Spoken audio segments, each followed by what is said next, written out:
जिल्हा परिषद आणि पंचायत समिती यांच्या निवडणुकींची घोषणा आज होणार आहे। 12 जिल्हा परिषदा आणि 125 पंचायत समिती यांच्या निवडणुकांची घोषणा आज केली जाईल। आज दुपारी निवडणूक आयोगाची पत्रकार परिषद होणार आहे। या पत्रकार परिषदेमध्ये या निवडणुकीची घोषणा होईल।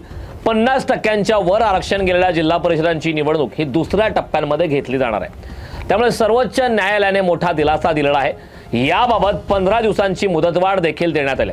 त्यामुळे येत्या 15 फेब्रुवारीपर्यंत जिल्हा परिषद आणि पंचायत समितीच्या निवडणुका होणार आहेत। नेमक्या कधी या निवडणुका होतील याची तारीख सुद्धा आज जाहीर केली जाईल। आज दुपारी 4 वाजता ही पत्रकार परिषद पार पडणार आहे। यापूर्वी सर्वोच्च न्यायालयाने महाराष्ट्र राज्य निवडणूक आयोगाला 31 जानेवारी 2026 पर्यंत निवडणुका घेण्याचे निर्देश दिले होते।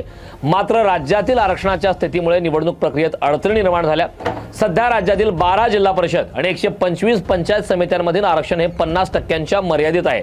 मात्र उर्वरित 20 जिल्हा परिषद आणि त्या अंतर्गत पंचायत समित्यांमध्ये आरक्षणाची मर्यादा ही 50%पेक्षा जास्त असल्याने त्याबाबत काय निर्णय घेतला जाणार यावर अद्याप स्पष्टता नाही।